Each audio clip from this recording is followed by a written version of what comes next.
Shalom teman-teman, selamat sore semuanya. Kembali kita hadir di dalam ibadah online Semina. Saya berharap kalian semua masih sehat hari ini, masih semangat untuk terus menjalani hari-hari ini di tengah situasi pandemi ini. Nah, sore hari ini kembali kita akan belajar kebenaran firman Tuhan. Dan kali ini tema kita adalah bucin, dan akan dilayani oleh Pastor Raditya Olwan. Pastinya akan sangat memberkati kita semua. Jadi mari kita belajar bersama-sama. Catat kalau perlu apa yang mungkin penting supaya jadi pembelajaran buat kita. Tapi sebelum itu mari kita bersyukur di dalam doa. Mari kita berdoa. Tuhan, terima kasih untuk sore yang indah ini kami bisa ada berkumpul di depan HP kami, televisi kami, komputer kami, apapun itu Bapak, menyaksikan ibadah online Semina ini. Kami berserah penuh hari ini Bapak. Kami ingin belajar kebenaran firman-Mu. Kami memberikan hati kami, pikiran kami, waktu kami, fokus kami sepenuhnya untuk kami belajar, sehingga apa yang kami terima hari ini kami mau tangkap sesuatu dan memberi kekuatan bagi hidup kami. Terima kasih Tuhan. Di dalam nama Tuhan Yesus Kristus kami berdoa dan mengucap syukur. Haleluya, amin. So, Tuhan Yesus memberkati. Oke, teman-teman, please benar-benar perhatikan karena slide saya cukup banyak dan saya cukup punya introduction yang cukup panjang. Jadi teman-teman mohon untuk benar-benar perhatikan. Kita akan coba cepat. Alright, bucin dan pengorbanan. Teman-teman, kalau kita mau bertanya sama diri kita bisa tanyakan saat ini juga, are we sedang mengasihi atau sedang membucini? Oh bukan, nah, monyet, bucin, oke? Apakah kita sedang mengasihi atau membucini? Karena ini dua hal yang berbeda banget. Ya, dia menggunakan kata yang sama, tapi jelas attitude-nya, sikapnya, mentalitasnya beda banget. Semua orang bisa ngomong cinta, tapi nggak semua orang siap mencintai. Kenapa? Karena beda banget guys. Ya, coba kalau kita ngomongin ini, oke, teman-teman kita lihat ini beda banget. Yang satu monyet, yang satu, jelas lah ya, ini bukan untuk dibandingkan ya. Ini beda sekali, tapi ada namanya cinta monyet, ada namanya cinta Tuhan. Kalau cinta monyet, cinta yang bikin lu jadi kayak apa sih monyet? Gue lumayan baca tentang monyet. Monyet itu dia licik, dia cerdas. Kalau Tuhan beda, dia cerdik tapi dia tulus. Beda ya. Kalau monyet dia cerdik dan pintar, dia bisa mainin hati orang. Tapi kalau Yesus dia cerdik juga, dia tulus. Makanya orang yang mencintai dia tulus, tapi saking tulusnya kadang-kadang lu disakiti. Tapi kalau lu cerdas, lu bisa pulih. Karena orang yang tulus pasti akan disakiti, amin. Kalau lu berusaha untuk membangun tembok berhubungan supaya gak disakiti, itu sakit paling besar. Tembok paling besar dibangun ketika kamu tidak mau disakiti. Tetapi beda dengan Tuhan. Tuhan datang untuk sakit. Tapi beda kalau bucin, sakit sampai mati. Tapi kalau Tuhan, dia mati untuk hidup. Nah kadang-kadang memang ini perbedaan yang sangat jelas sekali teman-teman, bedanya bucin sama cinta Tuhan. Saya coba lihat dari Kompas, lihat dari beberapa di internet, definisi bucin. Manusia yang maunya romantis dengan daya nalar di bawah rata-rata. Makanya, pernah lihat orang bucin? Kalau lu punya sahabat bucin, kalimat yang lu paling sering ngomong apa? Bego banget sih lu, betul gak? Tapi ketika yang ngomong bego pasti dibucin, dia melakukan apa yang dulu dia bilang bego ke orang lain. Karena nalarnya rendah. Nah yang kedua, bucin. Orang yang rela melakukan apa saja, termasuk yang harusnya dia gak relain. Dalam hidup, ada yang harus kamu rela lepasin, ada yang gak boleh kamu rela lepasin. Orang tuamu, gak boleh kamu lepasin. Keluargamu, Gak boleh kamu lepasin. Mantanmu lepasin kasih ke sahabatmu ya. Biar gak kemana-mana, biar tetap dalam satu circle. Jadi gitu caranya bawa kangen sama mantan. Comblangin sama sahabatmu. Ini bucin. Ya, udah nikah, boleh ya. Jadi ini cerita ini memang bukan cerita sebenarnya, tapi kurang lebih pernah dialami.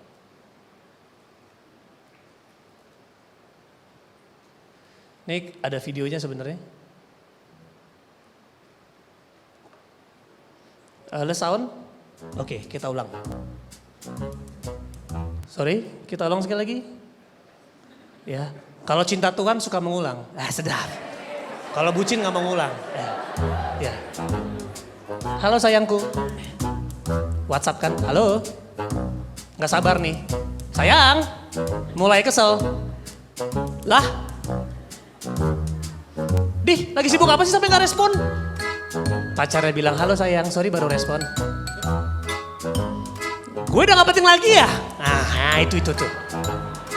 Bukan gitu sayang, aku lagi ngambil gosen. Aku lagi ambil kiriman barang buat kado anniversary yang kamu minta. Langsung berubah si bucin. Ih sayangku.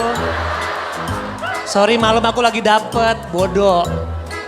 Kamu kan ngerti kalau aku gak kayak gitu. Iya sayang aku ngerti banget. Tadi bucin rohani.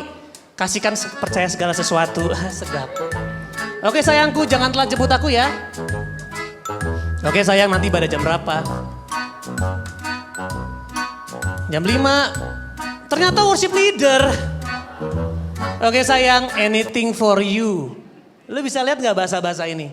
Menggunakan Alkitab, menggunakan Tuhan untuk kemauannya. Itu bucin. Cinta tapi diperbudak di Mesir. Cinta itu freedom. Freedom untuk tidak menyakiti, freedom untuk mengampuni. Kalau bucin, orang harus berubah dulu, baru dia mengasihi, itu budak. You need someone to change, to help you to do it. Tapi kalau cinta Tuhan, dia perlu Tuhan untuk melakukan. Makanya cintanya nggak dikendalikan oleh orang lain. Nah, teman-teman udah nonton NKCTHI? Ya, mereka tuh belajar dari hidup saya sebenarnya. Enggak, bener. Soalnya ada scene yang dia contek saya, coba kita lihat ya. Ini bener Raditya Loner, John Alexandra. Tunggu. Back. Ya, sayang. Sedap. Dedi kenapa? Aduh. Pengen pulang nih gue, pengen pulang. Gak apa-apa, just wanna say I love you. Dedi. Love you Dedi. Nah lihat. Nah. Jadi scene mereka yang lagi diseberangin itu nyontek cerita hidup gue sebenarnya. Lihat gak? Kita sudah menikah 12 tahun. Tapi setiap hari itu punya gairah untuk merindukan satu sama lain. Gue pernah tinggalin istri gue pernah tinggalin gue. Jadi bukan cuma anjing gue pernah tinggalin gue, istri pun pernah tinggalin. Tapi sekali lagi sebenarnya bucin pun bisa terjadi di pernikahan. Ada yang nikah karena jadi budak. Makanya mau nikah, pre-marital counseling atau ikut itu love apa? Ikut ya, mantap ya, promosi ya, sedap ya. Ikut single, ikut cara pacaran yang benar. Supaya kita gak jadi budak. Karena banyak perceraian terjadi karena apa? Saya gak menyalahkan, tetapi kurang lebih karena kita menuntut pasangan kita menyenangkan kita. Itu kan budak. Tetapi kalau cinta Tuhan, dia benar-benar dengan suka rela memberi. Nah masalahnya, ini kan gak bisa terjadi setiap saat ketika pacaran. Makanya tadi kan lihat, anything for love. Padahal ceweknya toksik. Pernah gak sih lu di WhatsApp, lu memang lagi tidur, tapi udah banyak banget miss call sampai 20 kali ya kan. Terus sorenya WL, sedap. Ini ciri bucin. Yang pertama, selalu ada untuk pasangannya. Udah kayak Holy Spirit. Udah kayak Roh Kudus. Ya. Contohnya, yuk kita coba lihat. Ini salah satu contoh. Sayang, aku dengar kamu kemarin doa kalau kamu minta Tuhan berikan kamu kekuatan untuk nilai ujian yang bagus. Sedap. Ih, kok kamu tahu sih? Kamu Roh Kudus ya? Sedap. Enggak lah sayang, aku gak mau gantiin posisi Roh Kudus buat kamu. Ngomongnya sih gitu, tapi dia bilang apa? Iya sayang, haleluya si Karaba. Nah, ini karismatik pasti. Jadi gini sayang, kamu tenang aja. Kamu jangan takut ujiannya, karena aku udah beliin jawaban untuk ujian kamu besok. Ih sayang, kamu benar-benar mengasihi aku. Bahkan kamu kasih sesuatu yang aku gak layak terima. Anugerah. Gak layak terima jawaban contekan dikasih sama pacarnya. Ngomongnya rohani. Tapi bucin itu menggunakan nama cinta yang berpusat kepada kemampuan manusia untuk mengasihi. Tapi kalau cinta Tuhan, fully modelnya cuma satu, gak ada yang lain. Cuma Tuhan Yesus. Gak ada yang lain. Bahkan bukan saya, bukan Kasemi, bukan Kandi, bukan. Tuhan Yesus. Nah ciri kedua, rela tinggalin prioritas demi pacarnya. Sayang, aku jadi bisa ikut loh anterin kamu ke salon doang. Wah, jadi kamu gak ikut acara anniversary orang tuamu yang ke-50. Lebih penting salon dari ulang tahun orang tua yang ke-50. Enggak lah sayang, aku rela tinggalin orang tua aku demi kamu cinta matiku. Dia gak tahu bentar lagi mau mati dia. Hiks, aku terharu. Dia bilang, it's okay sayang, anything for love. Kamu benar-benar kayak malaikat yang jatuh dari surga sayangku. Oh, jangan lupa malaikat yang jatuh dari surga adalah Lucy. Ya. Dan ini jawaban dewasanya, no lah, ya kan?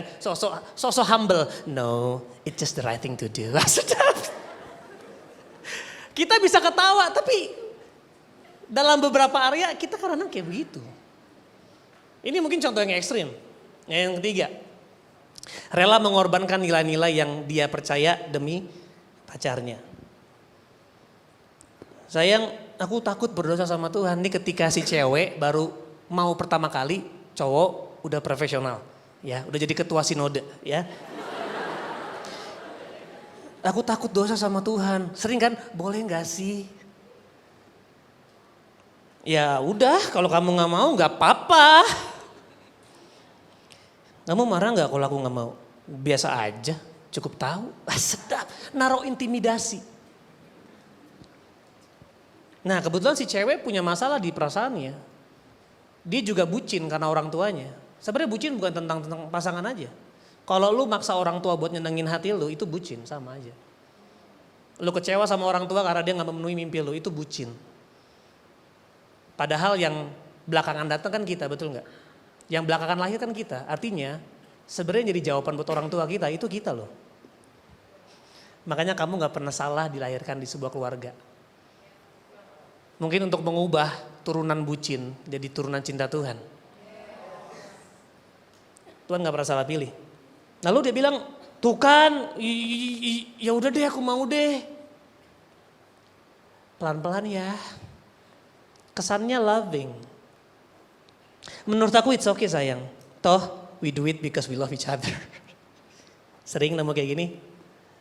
Yang sebelah cowoknya bilang ouch gitu. Forever ya sayang. Dia bilang ini, God knows I'm serious. Kalau lu serius sama pacar lu jaga pacar lu harusnya. Kalau lu main-main, ya makanya gunakan cinta yang main-main. Saya gak bilang kalau pacar kamu mencoba-coba dia gak sayang. Hanya mungkin ya nanti kita akan bahas lah. Jadi kita juga gak mau judge. Semua yang maksa seks berarti dia, no. Kita punya namanya kesulitan. Kita punya daging, kita punya roh. Nah kita mau belajar hari ini gimana supaya kita bisa mengasihi dengan sebuah cara yang tepat. Ya, Alkitab mengatakan di Mazmur 85 ayat 10. Unfailing love and truth have met together. Righteousness and peace have kissed. Jadi kebenaran sama cinta cipokan. Ciuman. Bahkan dia bersatu. Kenapa? Karena kasih tanpa kebenaran bukanlah kasih. Sama juga. Kebenaran sama kasih has a name. His name is Jesus. Jadi kalau kita mengasihi gak memunculkan sifat-sifat Kristus, mungkin itu bukan kasih. Mungkin itu ya kasih yang manusia ciptakan sendiri. Karena manusia suka menciptakan. Padahal kita dipercayakan. Kita harus gunakan apa yang Tuhan percayakan sama kita. Nah, problemnya kenapa? Saya mau bahas ini. Gak punya tujuan. Rata-rata bucin dia gak punya tujuan atau gak punya tujuan yang kuat. Nah, kita belajar dari seorang anak kembar yang namanya Rahel dan Lea. Teman tahu kisahnya? Ini Yakub. Teman tahu gak sih bahwa Yakub nikah sama Rahel, nikah juga sama Lea? Ya, despite dari hukum Tuhan yang memang belum terjadi hari itu, tetapi intinya Yakub ingin menikahi Rahel. End up malah tidur sama Lea. Nanti kita akan ceritakan. Kita lihat kriteria Rahel. Selagi ia berkata-kata dengan mereka, datanglah Rahel dengan kambing domba ayahnya sebab dialah yang mengembalakannya. Rahel itu adiknya Lea padahal. Tapi lihat dia punya panggilan, dia jelas. Mengembalakan, dia bantu papanya. Dia punya purpose. Dia punya tujuan. Orang yang punya tujuan pasti kerja, nggak ngoyo. Pasti. Tapi lihat Lea. Lea tidak berseri matanya, tetapi Rahel itu elok sikapnya dan cantik parasnya. Nah, Lea ini kalau saya bisa asumsikan dari ceritanya, memang dia kayak nggak punya tujuan. Ceritanya tuh sedikit sekali tentang pekerjaan yang dia lakukan. Dia gak punya purpose dalam hidup. Kalau lu gak punya purpose hidup, pacaran pun gak punya purpose. Makanya banyak bilang, Kak tujuan nikah apa sih? Lah tujuan nikah sama dengan tujuan lu hidup. Tujuan nikah memperkuat tujuan hidup. Kalau lu gak punya tujuan hidup, jangan nikah. Apalagi pacaran juga. Tetapi miliki tujuan hidup, maka kita akan memiliki semua tujuan. Pelayanan punya tujuan. Pacaran punya tujuan, bahkan berantem pun punya tujuan. Kita bekerja pun punya tujuan. Semuanya serba punya tujuan. Nah teman-teman, aku gak taruh di ayat, cuman kita mau ceritain sedikit tentang Lea. Kita buka Kejadian 29. Ceritanya jadi Yakub ini suka banget sama Rahel. Lalu si Yakub minta disuruh kerja sama Laban 7 tahun. Singkat cerita dia sudah kerja dan siaplah menikah. Lalu Laban mengundang semua orang di tempat itu. 29 ayat 22. Lalu Laban mengundang semua orang di tempat itu ya karena Yakub sudah bekerja 7 tahun dia berhak menerima Rahel. Lalu Laban mengundang semua orang di tempat itu dan mengadakan perjamuan. 23. Tetapi pada waktu malam diambilnya lah Lea anaknya, dalam bahasa Inggris disuruh tidur sama Yakub. Cerita ini mungkin biasa teman-teman. Tapi menurut saya ini cukup dalam. Sampai di ayat yang ke-25. Dulu bayang lagi wedding. Yakub udah siap banget kan, ini udah ngebet banget. Saya siap untuk tidur dengan Rahel, saya siap mengasihi dia. Udah malam pertama terjadi. Ya, makanya pesan moralnya, kalau malam pertama jangan matiin lampu ya. Terjadilah itu, pagi-pagi dia bangun kayak, dia lihat. Mereka anak kembar, tapi beda karena yang satu punya tujuan mukanya berseri-seri. Yang satu gak punya tujuan madesu. Dia kaget, kenapa Lea? Tapi lu gini, coba bayangin jadi Lea. Lea gini, kamu kan gak punya tujuan hidup. Mau ya papa suruh-suruh? Iya Pak, karena aku gak punya tujuan hidup, aku siap disuruh-suruh. Ngapain Pak? Tidur. Alright. Orang yang gak punya tujuan kan berarti gak punya harga di hidupnya. Aku deh mau tidur sama Yakub. Dia tidur sama Yakub. Kira-kira gimana perasaannya Lea? Orang yang gak punya tujuan, dia siap dipakai buat apapun.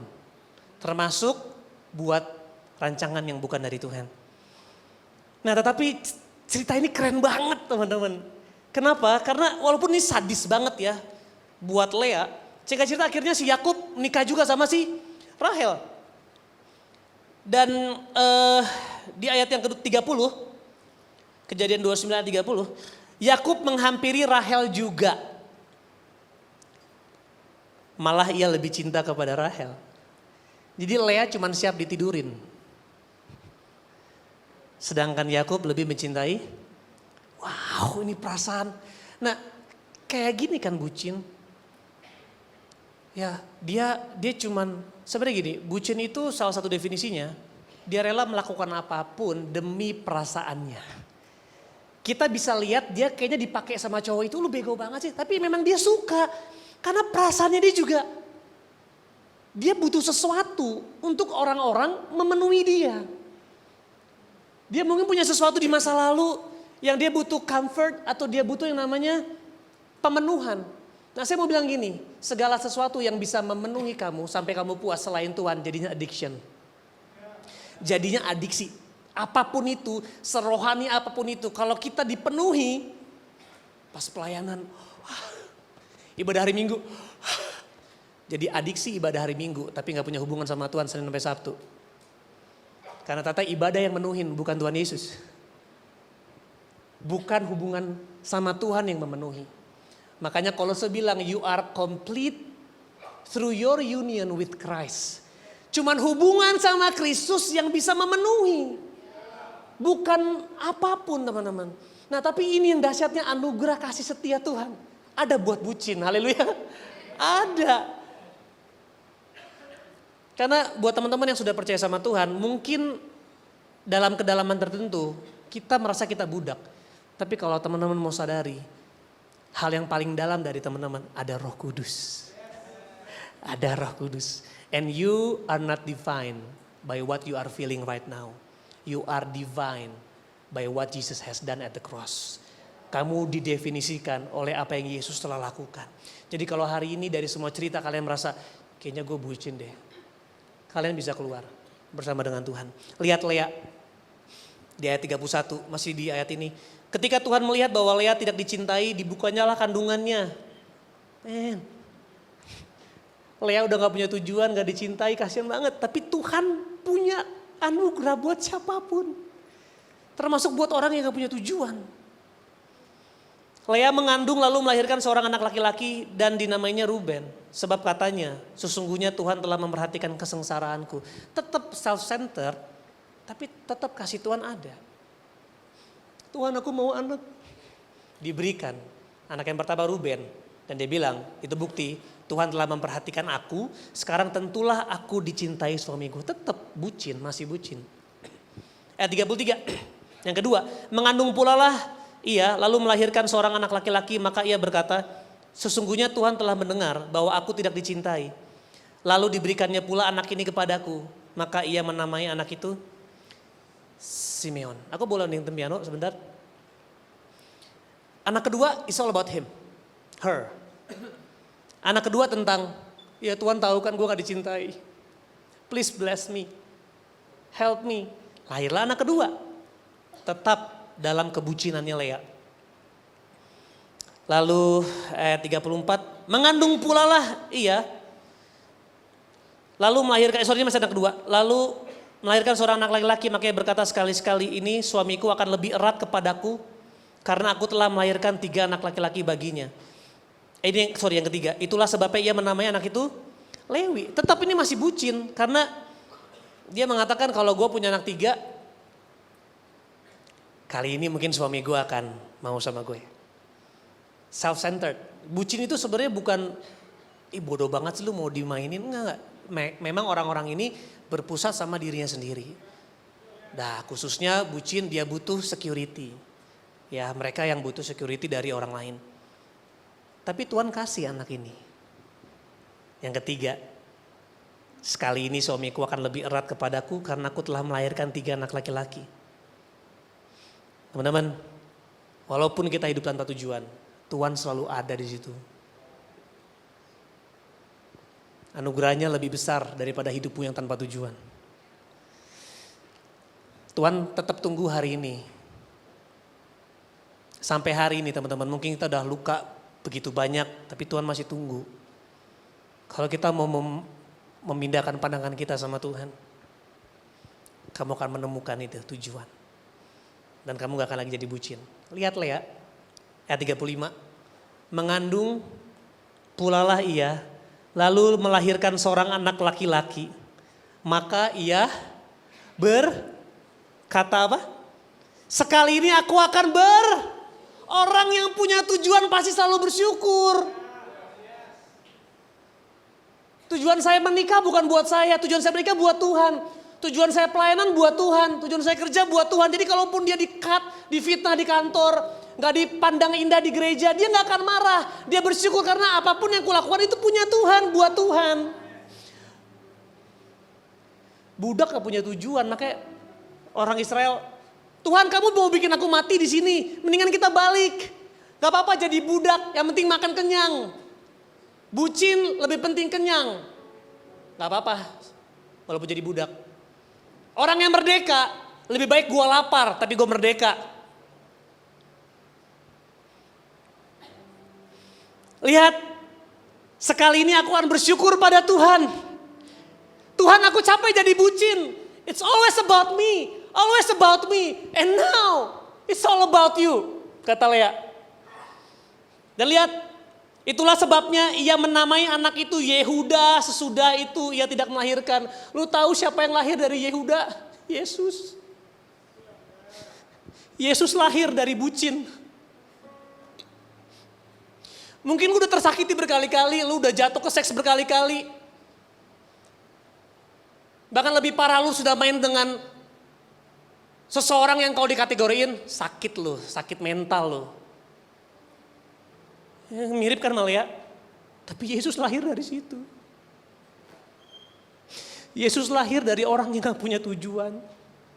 Yesus lahir dari orang yang menjual dirinya untuk orang lain karena dia gak punya tujuan. Tapi ketika Lea bilang, Tuhan hari ini hidupku bukan milikku. Aku bersyukur karena hidupku milik Tuhan. Di situ lahir Yehuda. Dan sang juru selamat lahir dari situ. Kamu pikir hidupmu udah terlalu hancur, Tuhan gak bisa pakai. Justru di situ kekuatannya. Stop, jadi budak, mulai andalkan Tuhan. Tuhan, aku mau hidup buat Tuhan. Hatiku pulihkan, aku mau hidup buatmu. Aku mau bahagia jadi single. Supaya ketika aku menikah, aku bukan cari kebahagiaan. Aku cari orang-orang yang bisa bekerja sama dengan aku untuk mendatangkan kerajaan sorga. Karena menikah is not about us, it's not about me, it's all about your kingdom come on earth as it is in heaven. Makanya kita cuma punya tujuan satu teman-teman, boleh di slide. Kristus telah mati buat semua orang supaya mereka yang hidup tidak lagi hidup untuk dirinya sendiri, tetapi untuk Dia. Kita gak punya tujuan hidup lain teman-teman. Lu boleh jadi artis, boleh jadi YouTubers, jadi TikTokers, lu boleh jadi pengusaha. Tapi tujuannya cuma satu, kita semua cuma punya satu tujuan. Tapi jalannya beda-beda, jangan cari jalan, cari tujuan. Kalau lu nemu tujuannya, Tuhan kasih jalannya because He is the way. Dia jalan. Hari ini kamu gak kehilangan jalan, kamu cuma kehilangan purpose. Tapi puji Tuhan, purpose-mu sebenarnya gak pernah hilang karena Tuhan gak pernah kehilangan hidupmu. Balik sama Tuhan, kamu takkan temukan tujuan baru. Gak lagi hidup buat dirinya sendiri tetapi untuk Dia yang telah mati dan telah dibangkitkan untuk mereka. Mungkin hari ini saya jujur saya ngerasa saya dipercayakan untuk jadi gembala senior. Jadi normal kalau memang saya banyak cacatnya karena saya gak pernah ngerasa layak jadi pendeta. Kalau mau dihitung-hitung pakai standar pendeta yang saya tahu, saya jauh banget. Tapi kalau Tuhan percayakan saya bilang, Lord, I don't need to know the how. I just need to know the why. Saya nggak tahu caranya mengembalakan orang-orang, saya nggak tahu caranya memimpin sebuah jemaat, tapi saya tahu kenapa saya memilih ini. Because I want to love you, Lord. Ya saya mau bilang gini, those who have a why to live, can bear with almost anyhow. Dan orang yang tahu, orang yang punya the why akan selalu mengalahkan orang yang tahu the how. Tuhan gak panggil orang pinter. Orang pinter tahu how ya. Tuhan panggil orang benar. Yang ngerti Tuhan, saya tahu kenapa saya harus hidup. Dan hari ini teman-teman, ask the right question. Tanyakan pertanyaan yang benar. Jangan tanya dengan siapa kamu pacaran atau menikah. Tapi kenapa kamu pacaran dan menikah. Jangan tanya aku mau kerja di mana, jangan tanya mau kuliah di mana. Jangan tanya mau pacaran sama siapa. Tapi tanya kenapa? Karena orang yang punya the why, will be undefeatable. Orang yang tahu kayak Daud, saya tahu tujuan saya hidup. Disikat di segala sisi, sisi keluarga, sisi karir, sisi pelayanan, sisi hidup, semuanya dihantam. Tapi ada satu hal yang gak pernah bisa diambil dari manusia, kebebasan. Kebebasan untuk menentukan lu mau hidup buat siapa. Kuliahmu bisa diambil, uangmu bisa diambil, orang tuamu bisa diambil, semua bisa diambil. Jadi jangan berpegang sama sesuatu yang bisa diambil. Berpegang kepada sesuatu yang gak pernah bisa diambil dari hidupmu. It's a freedom to worship Him. Kebebasan untuk selalu memilih Tuhan. Bahwa hidupku hari ini cuma untuk Tuhan. Mungkin kamu di sini hari ini Lea. Selalu ada pemulihan di dalam Tuhan. Yesus lahir dari orang yang punya tujuan. Hari ini, mari teman-teman balik sama Tuhan. Kasih-Nya sempurna buat kita semua. Dan saya yakin gak ada hidup yang terlalu rusak. Gak ada hati yang terlalu hancur. Yang Tuhan gak bisa pulihkan. Kita berdoa sebentar yuk. Bapak terima kasih. Kami minta ampun Tuhan kalau memang hari ini sampai hari ini kami hadir membawa cerita yang diakibatkan oleh kesalahan demi kesalahan. Hari ini kami mendengarkan firman Tuhan yang mengatakan bahwa Tuhan begitu mengasihi kami. Kami bisa kembali sama Tuhan anytime dalam keadaan apapun. Tapi hari ini Tuhan kami mau benar-benar membuka hati kami supaya benar-benar Yesus yang masuk ke hati kami. Menjadi satu-satunya pribadi yang membuat kami paling mempesona. Karena kasih anugerah-Mu yang paling kami butuhkan. Aku berdoa buat keluargaku di tempat ini. Berikan kami semua tujuan yang sama. Yaitu hidup buat Tuhan. Gak ada yang lain. Dan hari ini sama seperti Lea mengatakan. Mulai hari ini aku mau bersyukur sama Tuhan. Karena Yesus telah mati. Yesus telah bangkit. Dan telah mempercayakan rohnya untuk tinggal. Dan gak pernah meninggalkan kami. Untuk apa? Untuk melakukan tujuan kami yang sesungguhnya. Is to worship you, is to serve you. Membawa kerajaan-Mu hadir. Terima kasih Bapak, kami bukan lagi budak, kami bukan korban, kami lebih dari pemenang. Karena bukan lagi kami yang hidup, tapi Kristus tinggal dan hidup melalui kami. Di dalam nama Yesus, semua yang punya tujuan sama-sama kata.